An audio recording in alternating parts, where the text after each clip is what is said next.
Selamat datang kembali. Kali ini kita akan gali lebih dalam nih materi soal Large Reasoning Models atau LRM. Sumber kita dari kutipan Ilusi Pemikiran, Pengantar LRM, dan Penalaran Bab 1 Pengantar. Jadi misi kita hari ini ya, pengen ngerti apa sih LRM itu, kenapa penting, terus pertanyaan besarnya apa aja yang masih belum kejawab gitu. Oke, kita bedah dari awal ya. Sumber ini kan cerita gimana Large Language Models, LLM yang biasa kita dengar itu, sekarang kayak punya saudara baru gitu. Ada varian khusus yang memang dirancang spesifik buat tugas-tugas penalaran. Nah, ini disebutnya LRM. Contohnya ada O103 dari OpenAI, terus DeepSeek R1, ada juga Claude 3 Sonnet Thinking, sama Gemini Thinking. Bedanya di mana sih? Katanya mereka punya mekanisme berpikir sendiri. Misalnya chain of thought atau COT itu. Jadi kayak modelnya ngomong sendiri gitu ya, langkah demi langkah, buat nyari jawaban, dan prosesnya sering panjang. Ada refleksi dirinya juga. Hasilnya di tolok ukur penalaran katanya sih ya menjanjikan. Betul-betul. Dan kemunculan LRM ini bisa jadi ini sinyal pergeseran paradigma loh. Cara AI mendekati masalah kompleks, cara mecahinnya bisa jadi beda.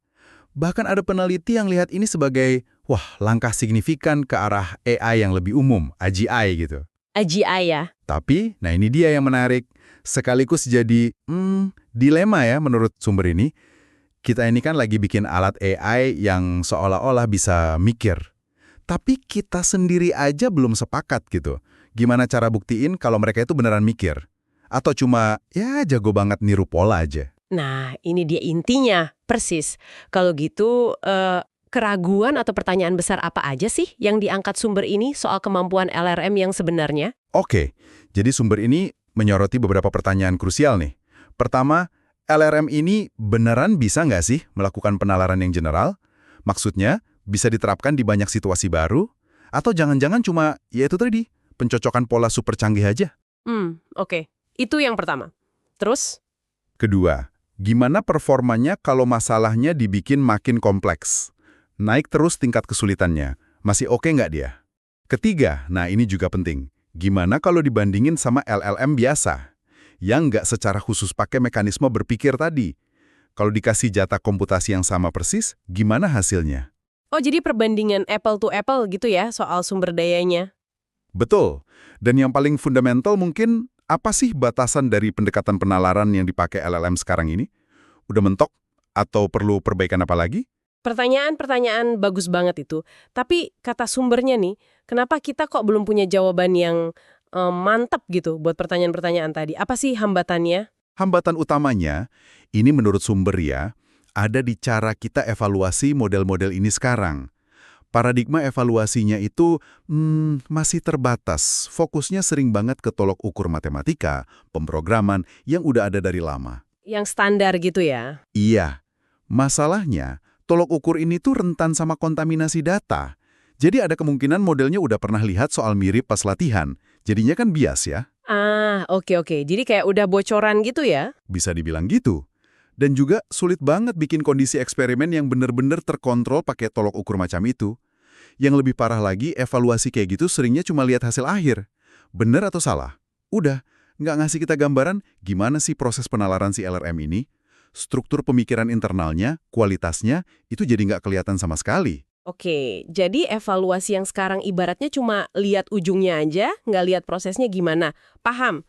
Terus kalau gitu, apa nih solusi atau pendekatan yang disaranin di penelitian ini biar kita bisa lebih paham soal LLM? Nah, buat ngatasin itu, penelitian di sumber ini menekankan banget pentingnya lingkungan eksperimen yang terkontrol.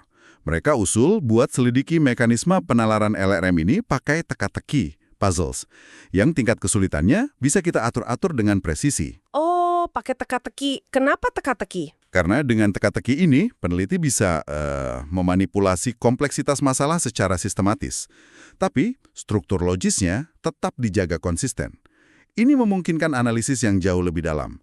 Bukan cuma lihat jawaban akhirnya benar apa salah, tapi juga bisa melacak jejak penalaran internalnya. Jadi bisa kelihatan gitu ya langkah-langkah berpikir LLM-nya. Mana dia langkah demi langkah sampai ke solusi. Jadi kita bisa mulai paham prosesnya, bukan cuma hasilnya. Oke, jadi kalau kita tarik simpulan sementara nih dari materi ini, LRM itu perkembangan yang menarik ya dari LLM, janjiin kemampuan nalar yang lebih oke, tapi masih banyak banget tanda tanya soal kemampuan dan batasan sebenarnya. Dan cara kita ngukur atau evaluasi mereka sekarang ini, ya belum cukup lah buat jawab pertanyaan-pertanyaan kunci itu. Tepat sekali. Makanya pendekatan eksperimental yang terkontrol tadi, misalnya pakai teka-teki, itu jadi krusial banget. Fokusnya jadi geser kan? Bukan cuma soal jawabannya benar atau salah, tapi yang lebih penting lagi, gimana prosesnya sampai ke jawaban itu. Memahami kenapanya di balik jawaban si AI. Menarik, menarik. Nah, sebagai penutup nih, mungkin ini bisa jadi bahan renungan buat Anda semua. Mengingat ada perdebatan ya, LLM ini beneran bernalar atau cuma simulasi yang cerdas banget, kira-kira apa implikasinya buat kepercayaan kita kalau pakai AI buat ambil keputusan penting?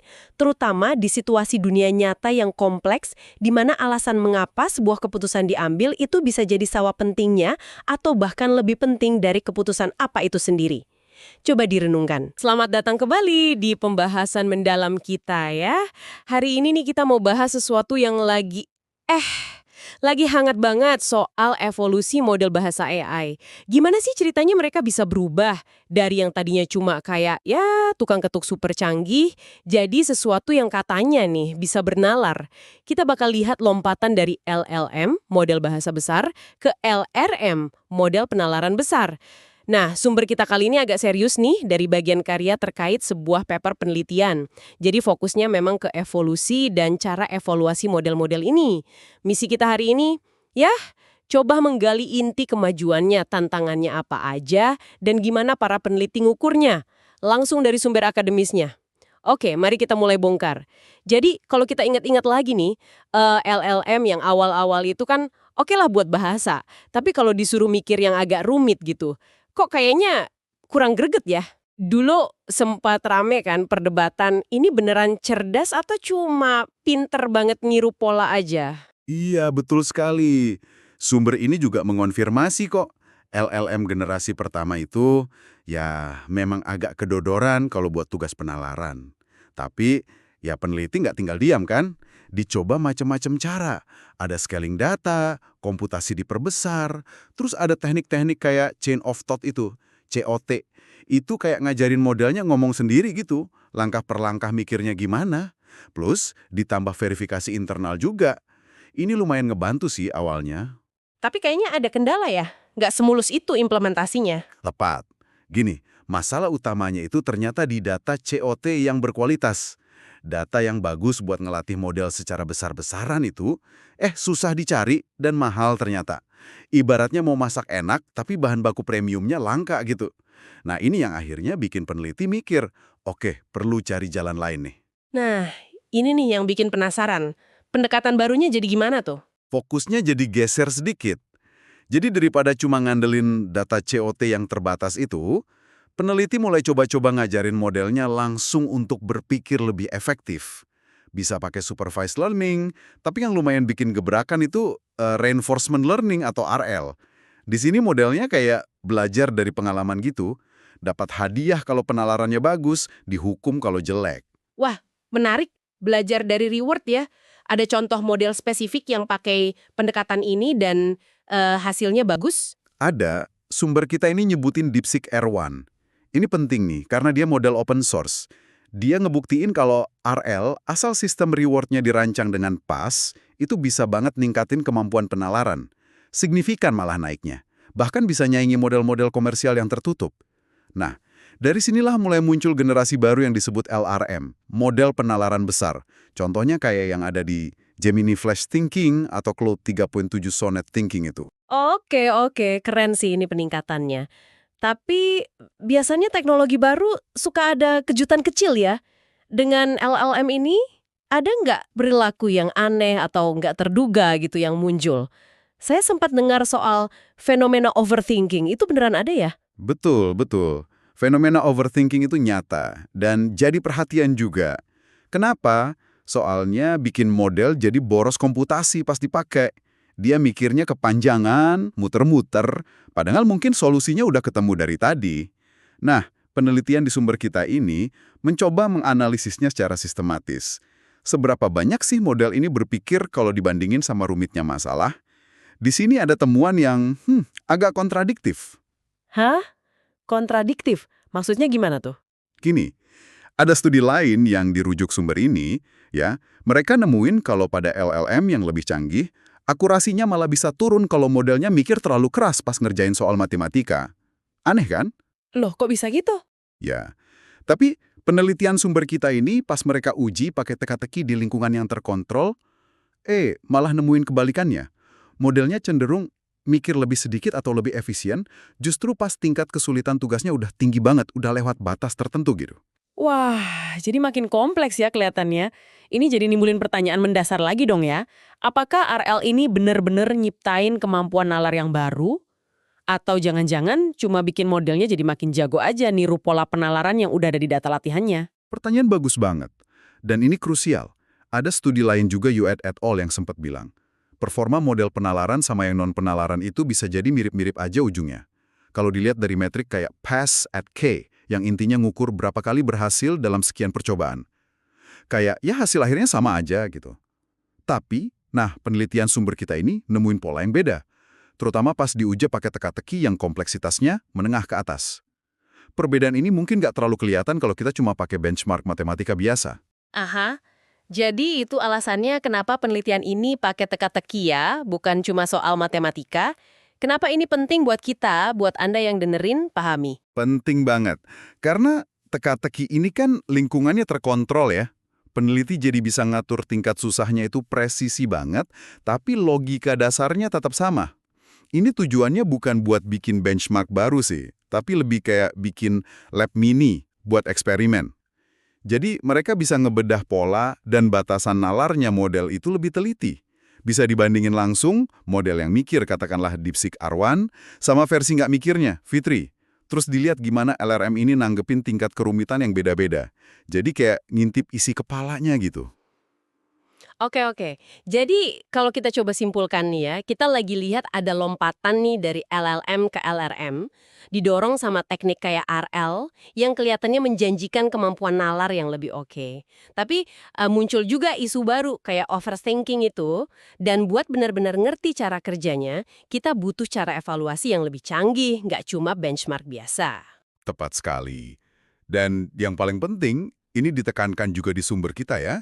Hasil LRM yang menjanjikan ini jadi bikin kita nanya lagi, seberapa jauh sih sebenarnya batasan-batasan LLM lama yang sering kita dengar itu udah berhasil didobrak sama generasi baru ini. Fokusnya jadi bukan cuma skor akhir ya, tapi gimana LRM ini benar-benar mecahin masalah kompleks dan apa aja sih properti dari proses berpikirnya itu? Nah, sebagai penutup nih, ada satu pemikiran buat Anda renungkan di rumah. Mengingat LRM ini kan belajar bernalar dari data, dari contoh, terus pakai mekanisme reward tadi. Apakah penalaran mereka ini benar-benar bisa kita samakan dengan cara kita manusia berpikir? Atau jangan-jangan ini cuma bentuk simulasi pola statistik yang canggih banget aja? Dan apa ya kira-kira implikasinya kalau kita terlalu cepat menyamakan keduanya? Sesuatu untuk Anda pikirkan lebih lanjut. Selamat datang lagi di pembahasan mendalam kita. Hari ini kita mau bahas sesuatu yang menarik banget nih soal AI. Jadi kita lihat riset soal cara nguji pikiran AI atau namanya model penalaran besar, LRM. Intinya sumber kita ini nunjukin kalau soal matematika biasa itu ternyata kurang oke buat beneran ngukur AI bisa nalar atau enggak. Kita bedah yuk, kenapa? Awalnya kan peneliti itu pakai benchmark matematika standar ya, yang kayak buat lomba-lomba gitu. Tapi, terus muncul pertanyaan penting nih. Skor AI yang tinggi di tes macam Math 500 atau IME itu apa beneran bukti dia pintar nalar? Atau jangan-jangan cuma karena AI-nya udah ngintip soal mirip pas latihan? Atau mungkin dikasih waktu mikir lebih lama aja pakai komputernya? Gimana tuh? Nah, itu pertanyaan bagus banget. Dan risetnya nemuin hal yang cukup bikin mikir. Jadi gini, di benchmark Math 500, model AI yang katanya berpikir, Ternyata bisa disamain loh sama model yang lebih simple, asal dikasih resource komputasi yang setara. Jadi agak ragu kan ini beneran mikir atau enggak. Tapi, di tes yang lebih baru, kayak IME24 sama IME25, nah, jarak performanya malah jadi lebar lagi antara yang berpikir sama yang enggak. Wah, jadi gimana tuh artinya? Apa tesnya emang lebih susah atau ada apa nih? Nah, disinilah kecurigaan soal kontaminasi data itu muncul kuat banget. Ada yang aneh soalnya. Manusia itu ternyata lebih jago di IME25 dibanding IME24. Tapi model AI malah kebalikannya. Loh, kok bisa? Iya kan? Ini kayak ngasih sinyal kuat kalau model AI yang paling canggih pun itu mungkin udah kena data benchmark lama pas dilatih. Jadi skor tingginya itu, ya mungkin bukan murni karena nalarnya hebat, tapi karena bocoran soal. Ini nunjukin banget batasan tes matematika biasa. Oke. Jadi kalau tes matematika ada kelemahan kayak kontaminasi data gitu, terus gimana dong cara nguji nalar AI yang lebih bersih? Nah, di sini solusi teka-teki masuk kan? Menurut saya ini bagian paling cerdiknya nih. Lingkungan teka-teki ini tuh kayak laboratorium mini gitu ya. Sengaja dirancang buat nguji nalar AI. Kelebihannya banyak banget. Pertama, tingkat susahnya itu bisa diatur presisi banget. Kayak naik tangga gitu, pelan-pelan tantangannya. Kedua, otomatis ngehindarin masalah kontaminasi data tadi. Kan aturannya jelas, cuma buat teka-teki itu aja. Nggak ada contekan dari luar. Ketiga, nah ini penting, teka-teki ini maksa AI pakai penalaran algoritmis murni. Jadi benar-benar mikir berdasarkan aturan yang dikasih, bukan ngapalin pola. Dan ngeceknya juga bisa lebih dalam ya, nggak cuma bener salah doang gitu. Betul banget. Kita bisa periksa solusinya langkah demi langkah. Kalau salah, kita bisa analisis salahnya di mana persisnya. Bahkan bisa ngintip jejak pikiran internal si AI pas dia lagi nyoba mecahin teka-teki. Wah, keren juga ya. Iya. Jadi kita bisa paham gimana AI itu nyoba nalar, bukan cuma lihat hasil akhirnya aja. Contoh teka-tekinya juga seru-seru ya. Beberapa mungkin Anda udah pernah dengar ada Menara Hanoi, Tower of Hanoi, yang mindahin tumpukan cakram itu loh. Ini klasik banget buat nguji penalaran rekursif, mecah masalah gede jadi kecil berulang sama perencanaan. Iya, itu kompleksitasnya naik gila-gilaan loh, eksponensial. Makin banyak cakram, makin pusing. Iya. Terus ada juga checkers jumping, yang bidak catur itu lompat-lompat, tukeran posisi. Ini bagus buat nguji penalaran spasial, ngebayangin ruang, sama perencanaan juga. Selain itu ada lagi kayak river crossing, bahwa orang nyebrang sungai, ada aturannya. Sama blocks world, nyusun balok. Semuanya tuh nguji pemahaman aturan yang rumit sama kemampuan ngelacak kondisi. Gitu. Dirancang buat ngetes aspek nalar tertentu. Jadi intinya teka-teki ini bukan sekedar mainan buat AI ya? Wah, jauh dari itu. Ini tuh alat metodologis yang krusial banget. Teka-teki ini bikin kita bisa analisis kekuatan sama kelemahan nalarnya LLM secara mendalam. Sesuatu yang susah kalau cuma lihat skor tes matematika. Jadi, kita bisa lebih jelas lihat kapan AI itu beneran mikir, ikutin aturan, dan kapan dia cuma ngandelin pola yang udah dipelajari. Oke, jadi apa nih artinya buat Anda semua? Poin utamanya gini, buat benar-benar paham AI itu sepinter apa nalarnya, kita perlu cara evaluasi yang lebih canggih, yang bebas dari jalan pintas kayak ngapalin data tes. Nah, lingkungan teka-teki ini ngasih kita kacamata yang lebih jernih lah buat lihat kemampuan nalar AI yang sebenarnya, plus kekurangannya juga. Nah, ini ada satu pertanyaan terakhir nih buat Anda renungkan sendiri. Kalau AI bisa mecahin teka-teki logika yang rumit banget ini, apa itu artinya dia benar-benar paham konsepnya kayak manusia? Atau dia cuma ngejalanin algoritma canggih aja dengan sempurna? Di mana ya batas antara simulasi pemahaman sama pemahaman sejati di mesin? Coba deh dipikirin. Selamat datang kembali di pembahasan mendalam kita. Kali ini kita bakal gali lebih dalam soal hasil eksperimen yang menarik banget nih. Tentang gimana sih model bahasa besar ya AI yang sering kita dengar itu sebenarnya berpikir dan mecahin masalah. Kita akan fokus ke kemampuan penalaran mereka dan yang nggak kalah penting batasannya juga. Sumber kita kali ini bagian 4 dari sebuah studi yang cukup sistematis ya, nguji model kayak Claude 3.7 Sonnet, terus ada DeepSeek juga, pakai serangkaian teka-teki gitu, dengan tingkat kesulitan yang beda-beda. Misi kita bareng Anda, nyaring inti paling penting dari temuan ini. Apa sih yang perlu Anda tahu? Betul. Jadi studi ini intinya sih pakai lingkungan teka-teki yang terkontrol gitu ya, buat ngelihat gimana kompleksitas masalah itu ngaruh ke kinerja model penalaran khusus, sebut aja LRM, ya, Reasoning Models. Nah ini dibandingin sama model standar, LLM biasa. Mereka nemuin ada 3 rezim perilaku yang beda, tergantung teka-tekinya susah apa gampang. Oke, mari kita bedah nih. Mulai dari yang gampang dulu deh. Apa yang terjadi kalau kompleksitasnya rendah? Nah, di sini nih agak mengejutkan sebetulnya. Model standar, LLM, itu yang, ya, nggak dirancang khusus buat penalaran rumit, ternyata bisa nyamain. Atau malah kadang sedikit lebih bagus dari LRM. Dan yang menarik lagi, mereka juga lebih irit, lebih efisien penggunaan sumber daya komputasi. Token istilahnya. Jadi kayak satuan komputasi atau teks yang mereka proses gitu. Oh, jadi gitu. Iya, jadi buat tugas gampang, yang standar udah cukup oke dan hemat pula. Baik, jadi efisiensi ya kuncinya di level mudah. Nah, geser dikit nih ke kompleksitas sedang. Katanya ceritanya mulai beda di sini. Betul sekali. Di tingkat menengah ini, nah, baru kelihatan nih, si LLM yang pakai proses mikir langkah demi langkah itu, atau change of thought, jadi modelnya kayak nulisin argumennya pelan-pelan gitu. Di sini mereka mulai nunjukin keunggulannya. Perbedaan akurasi antara LLM sama LLM jadi lebih lebar. Kelihatan kalau LLM lebih bisa ngatasin teka-teki yang, ya, lumayan rumit lah. Oke, masuk akal. LLM mulai unjuk gigi di tengah. Terus gimana kalau didorong sampai batasnya? Kompleksitas tinggi. Ini nih katanya ada kejutan besar ya. Nah, ini dia nih bagian paling wow-nya. Kinerja kedua jenis model, jadi baik LRM maupun LLM, itu ngalamin yang namanya collapse total.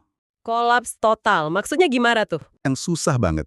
Jadi, meskipun si LRM ini bisa nahan sedikit lebih lama gitu ya, ujung-ujungnya sama aja, nabrak dinding batasan fundamental yang sama. Tunggu. Jadi dua-duanya ya yang kolaps? Bukan cuma yang LLM biasa, tapi yang LRM jagoan nalar itu juga? Iya, persis. Dua-duanya amblas. Ini nunjukin kalau masalahnya bukan lagi sekedar LRM lawan LLM di tingkat kesulitan puncak ini. Ada sesuatu yang lebih mendasar kayaknya. Dan ada temuan aneh lagi kan katanya. Si LRM ini malah kayak mengurangi usaha mikirnya. Pakai token buat nalarnya pas udah deket-deket mau kolaps. Padahal jatah tokennya belum habis. Jadi apa artinya ini? Bukan karena kehabisan bensin dong? Betul, kayaknya sih gitu. Ini kayak menyiratkan ada batasan penskalaan fundamental di kemampuan nalar model AI zaman sekarang. Jadi masalahnya itu bukan cuma soal kurang komputasi, tapi lebih ke ada hambatan inherent dalam cara mereka nalar kalau masalahnya udah terlalu kompleks. Udah mentok di arsitekturnya mungkin? Oke. Coba kita intip sedikit isi kepala modelnya. Fenomena overthinking di masalah gampang itu gimana ceritanya? Iya, ini juga perilaku yang unik ya. Jadi kalau soalnya gampang, LRM itu seringkali cepat nemu jawaban benar. Di awal-awal proses mikirnya, udah dapet. Tapi, bukannya berhenti, dia malah lanjut terus. Ngeksplorasi jalur-jalur yang salah. Kayak buang-buang waktu komputasi gitu. Oh, jadi malah muter-muter, padahal udah ketemu. Iya, kayak gitu. Sebaliknya, kalau soalnya lebih kompleks, nah, kecenderungannya kebalik. Dia malah ngeksplor yang salah dulu, baru deh, kalau hoki ya, nemu yang benar di akhir. Nah, ini nih yang juga bikin bingung banget. Soal inkonsistensi performa.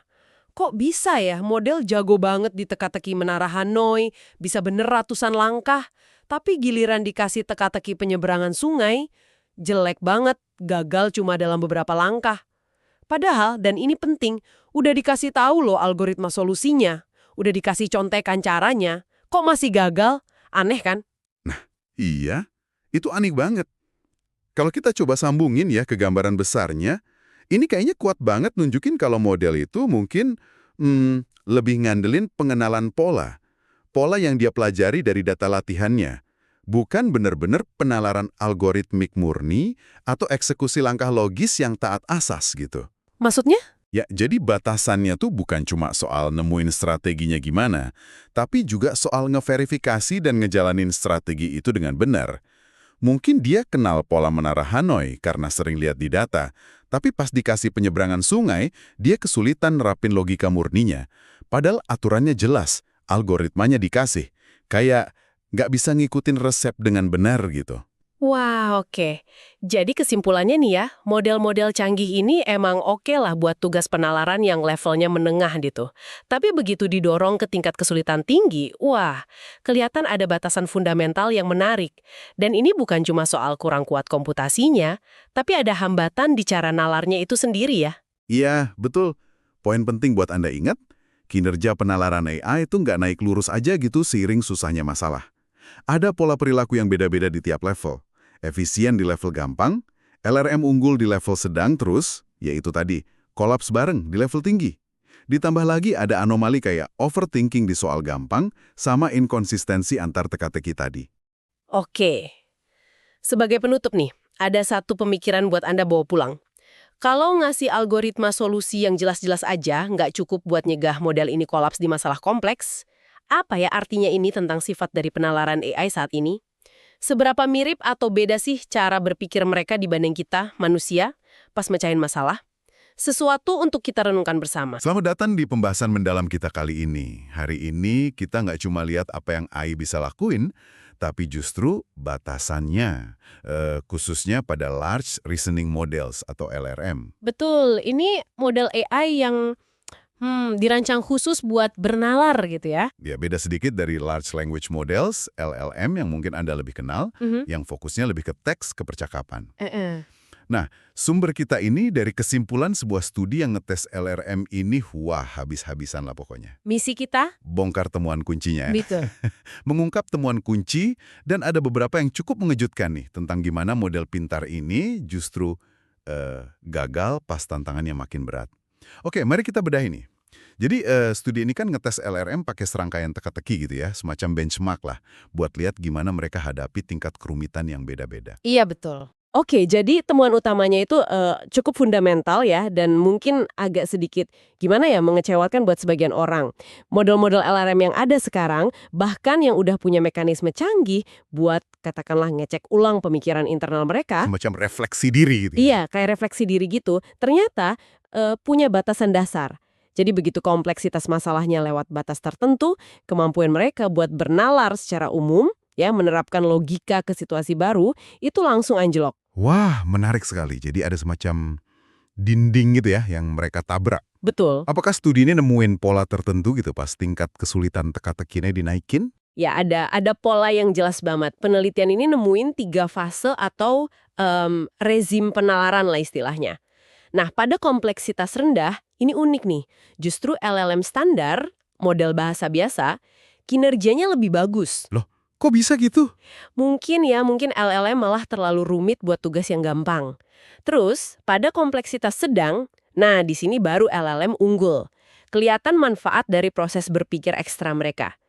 Tapi, begitu masuk kompleksitas tinggi, Gimana tuh? nah itu dia. Kinerjanya, dua-duanya, baik LLM maupun LLM, langsung anjlok. Runtuh total gitu. Runtuh total. Itu kedengarannya dramatis banget ya. Tapi kan bukannya wajar ya kalau model gagal di masalah yang super sulit? Apa yang spesifik dari keruntuhan LLM ini yang bikin jadi temuan penting? Terutama soal upaya penalaran mereka. Nah ini dia nih bagian yang paling menarik dan agak aneh ya, kontraintuitif. Jadi studi ini ngukur upaya penalaran pakai metrik yang disebut thinking tokens. Oh, thinking tokens itu ya? Betul. Thinking tokens bisa dibayangin kayak jumlah langkah berpikir atau komputasi yang dipakai model buat mecahin masalah gitulah. Anehnya, pas masalahnya mendekati titik kompleksitas kritis, Titik di mana mereka bakal gagal itu. iya, titik di mana mereka bakal gagal, upaya penalaran mereka itu justru menurun. Padahal kalau dicek, mereka masih punya jatah komputasi yang belum kepake. Hah? Serius? Iya, jadi kayak mereka nyerah duluan gitu sebelum benar-benar kehabisan akal atau sumber daya. Jadi bukan karena kehabisan tenaga ya, tapi kayak kehilangan kemauan atau kemampuan buat terus nyoba pas situasi jadi sulit banget. Bisa jadi interpretasinya ke arah sana. Terus gimana analisis lebih dalam terhadap jejak pemikiran mereka? Apa yang kelihatan di sana? Nah, pas dianalisis tuh jejak penalaran atau reasoning trace ini, kelihatan polanya juga tergantung kompleksitasnya. Jadi kalau masalahnya lebih gampang, Gampang malah overthinking gitu ya? iya benar, seringnya gitu. Jadi mereka mungkin udah nemu jawaban benar di awal, tapi terus aja muter-muter, nge-explore jalur-jalur yang salah, buang-buang langkah berpikir aja kan? Tapi kalau di masalah kompleks, Nah, sebaliknya, kalau di masalah kompleks, mereka gagal total. Bahkan buat nemuin langkah awal menuju solusi aja susah. apakah overthinking di soal mudah ini selalu jelek ya? Mungkin kan bagian dari eksplorasi. Tapi kontrasnya sama kegagalan total di soal sulit ini emang bikin bingung sih. Ya, bisa diperdebatkan soal overthinking itu. Ada contoh lain nggak yang nunjukin keterbatasan mereka? Mungkin soal konsistensi atau kemampuan ngitung dasar gitu. Nah, itu pertanyaan bagus ya kan? Soal overthinking tadi mungkin debatable, tapi soal inkonsistensi sama keterbatasan komputasi ini lebih jelas kelihatan di studi ini. Penelitian ini nunjukin LRM itu terbatas banget buat ngelakuin perhitungan eksak yang harusnya gampang buat komputer. Contohnya gimana? Contohnya gini, buat teka-teki menara Hanoi, itu kan tes klasik buat perencanaan bertahap ya. Nah, bahkan pas modelnya dikasih algoritma solusinya secara eksplisit, Udah dikasih contekan algoritmanya gitu. iya, udah dikasih contekan. Tapi kinerjanya tetap nggak membaik signifikan, dan ya tetap aja runtuh di titik kompleksitas yang sama. Terus perilakunya juga nggak konsisten banget. Nggak konsisten gimana maksudnya? Ya, misalnya satu model bisa aja nih bikin 100 langkah bener di Menara Hanoi, tapi pas dikasih teka-teki penyeberangan sungai yang sama-sama nguji logika perencanaan juga, gagal total, nggak bisa lebih dari 5 langkah bener. Waduh, kok bisa beda jauh gitu ya? Padahal sama-sama logika perencanaan. Nah, itu dia, inkonsistensi kayak gitu kan bener-bener mengejutkan ya buat mesin yang kita anggap logis. Iya, iya. Jadi kalau gitu apa artinya nih semua temuan ini buat Anda yang dengerin? Kenapa kita perlu peduli soal batasan-batasan LRM ini? Nah, kalau kita tarik ke gambaran besarnya ya, terutama dalam usaha kita menuju kecerdasan umum artificial atau AGI, temuan ini penting banget. Ini nunjukin kalau pendekatan kita sekarang dalam bangun LRM yang banyak ngandelin penambahan skala, data dibanyakin, model digedein, Mungkin ada batasnya gitu ya? iya mungkin menghadapi hambatan fundamental. Jadi sekedar bikin model lebih besar mungkin nggak akan cukup buat mencapai penalaran yang fleksibel kayak manusia. Apalagi buat tugas yang rumit-rumit. Jadi harus ada cara lain ya? Kayaknya gitu. Ini maksa kita buat nanya ulang asumsi dasar kita dan mungkin butuh terobosan atau pendekatan arsitektur yang benar-benar baru. Oke, oke. Jadi rangkumannya ya, LRM ini secanggih apapun kelihatannya, ternyata punya batas yang jelas dalam bernalar secara umum, terutama di masalah yang kompleks. Betul. Mereka bisa jadi overthinking di soal mudah, terus sangat nggak konsisten antar tugas. Dan yang paling aneh nih, cenderung ngurangin upaya berpikir justru pas tantangannya paling puncak. Gitu ya? Tepat sekali. Kemajuan jelas ada, tapi ya studi ini kayak ngasih garis bawah tebal gitu bahwa jalan menuju AI yang bisa bernalar secara adaptif dan tangguh kayak kita, kayak manusia, itu masih panjang. Mungkin kita perlu inovasi fundamental, bukan cuma peningkatan skala aja. Dan ini pemikiran penutup nih buat Anda bawa pulang. Kalau model yang dirancang spesifik buat bernalar, ini justru cenderung katakanlah malas atau mengurangi upaya berpikirnya pas ngadepin tantangan terberat. Padahal sumber daya komputasinya masih ada. Apa ya implikasinya buat cara kita memahami kecerdasan itu sendiri? Baik kecerdasan buatan maupun ya kecerdasan alami kita sendiri. Sesuatu buat direnungkan.